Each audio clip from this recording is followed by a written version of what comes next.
Boa noite, meus queridos irmãos. É mais uma vez, com muita alegria que iniciamos mais um Evangelho de Jesus com o nosso querido grupo NPM. O Evangelho da noite de hoje, sorteado, foi o capítulo 14, itens, 1, 2 e 3. Honrai a vosso pai e a vossa mãe.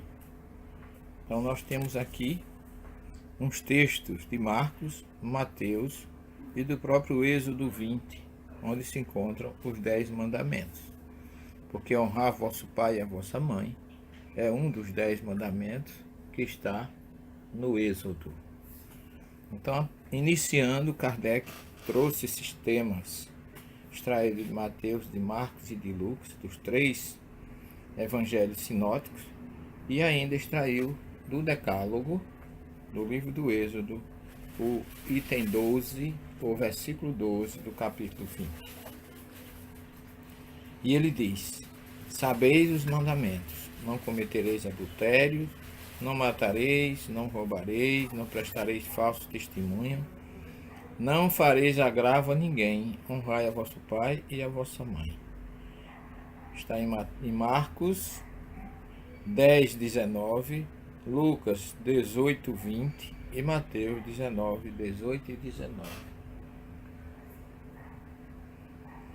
Honrai a vosso pai e a vossa mãe, a fim de viverdes longo tempo na terra que o Senhor vosso Deus vos dará.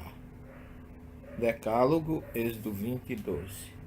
Esse mês, por coincidência, se comemora o Dia do Ancião, o primeiro dia de outubro. E Kardec já inicia falando aqui que o mandamento honrai a vosso pai e a vossa mãe é um corolário da lei geral de caridade e de amor ao próximo, visto que não pode amar o seu próximo aquele que não ama seu pai e a sua mãe.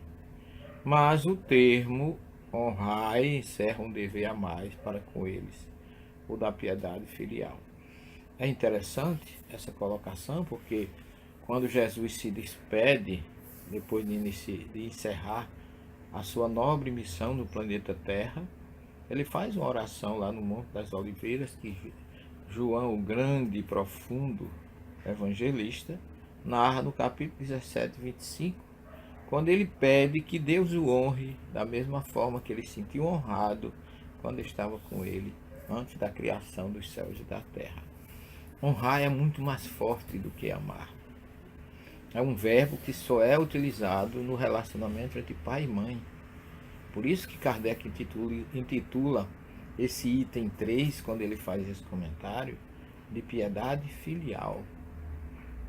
Jesus quis se sentir sintonizado com Deus quando ele disse: honra teu filho com a honra que eu tinha quando eu me encontrava contigo antes da criação dos céus e da terra. E aqui, como diz Kardec, o termo encerra um dever a mais para com os pais, o da piedade filial. É muito mais do que o amor. Quis Deus mostrar por essa forma que ao amor se deve juntar o respeito, as atenções, a submissão e a condescendência, o que envolve a obrigação de cumprir-se para com os pais, de modo ainda mais rigoroso, tudo que a caridade ordena relativamente ao próximo em geral.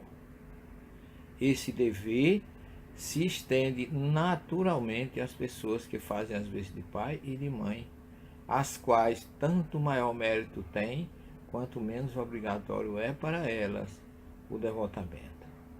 Deus pune sempre com rigor toda violação desse mandamento.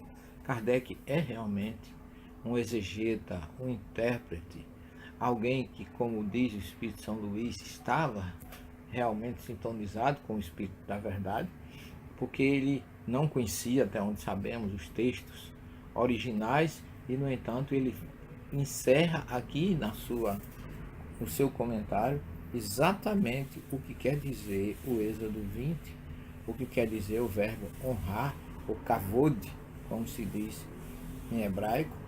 A honrar a seu pai e a sua mãe não consiste apenas em respeitá-los, diz Kardec, é também assisti-los na necessidade. É proporcionar-lhes repouso na velhice. É cercá-los de cuidado como eles fizeram conosco na infância. É amá-lo indistintamente. É seguir os seus ensinamentos. É estar, como Jesus dizia, eu e o Pai somos um.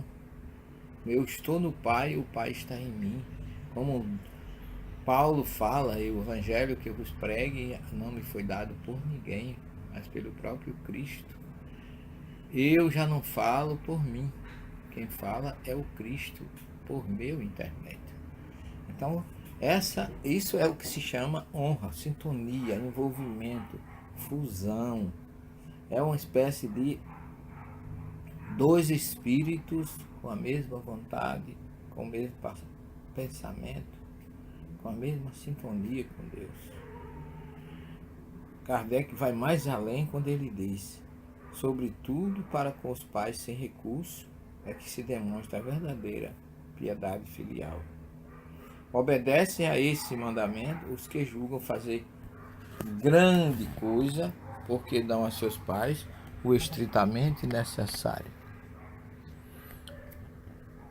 para não morrerem de fome, enquanto eles de nada se privam, atirando-os para os cômodos mais ínfimos da casa, apenas por não os deixarem na rua, reservando para si o que há de melhor e de mais confortável.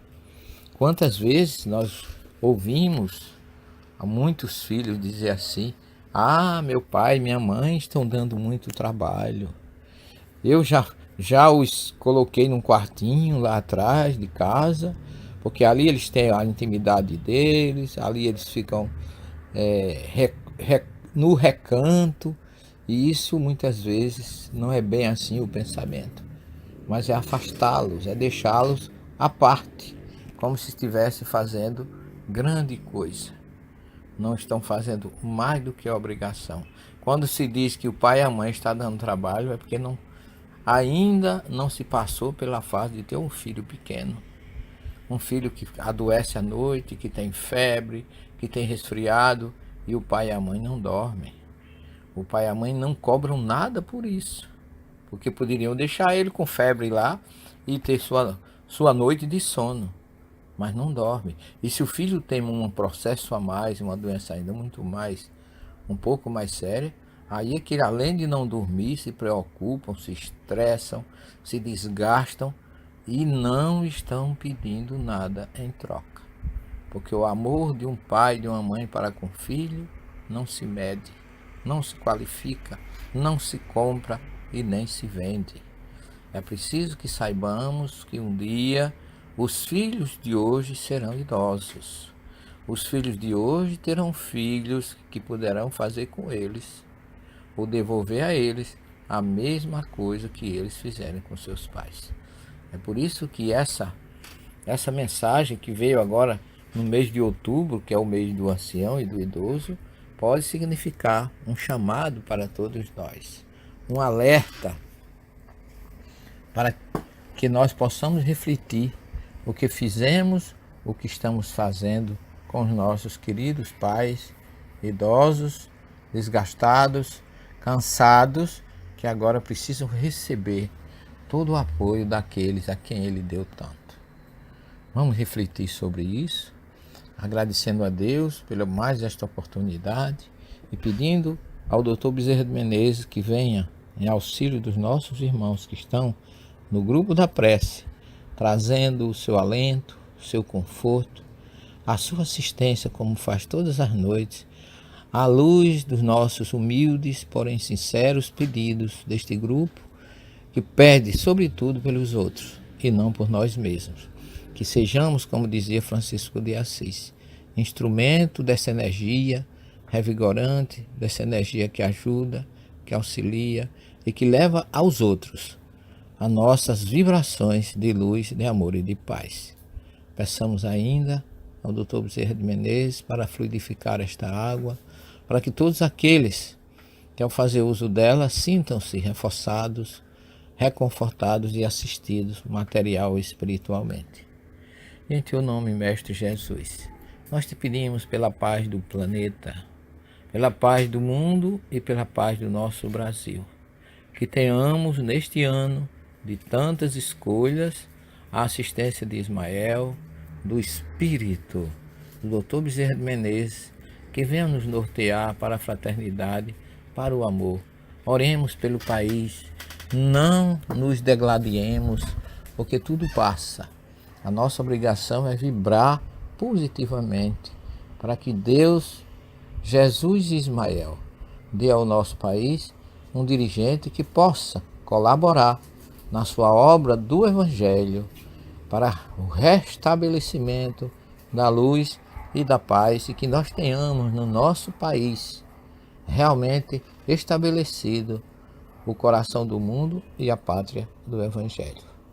Durmam todos com Jesus, tenham todos uma noite de muitas bênçãos, de muita paz, e que Deus nos forneça um amanhã cheios de novos horizontes, de muito sol e de muita luz material, mas sobretudo as luzes da nossa razão, do nosso bom senso, para que sejamos cada um, como dizia Francisco de Assis, instrumento do amor e da paz de Jesus.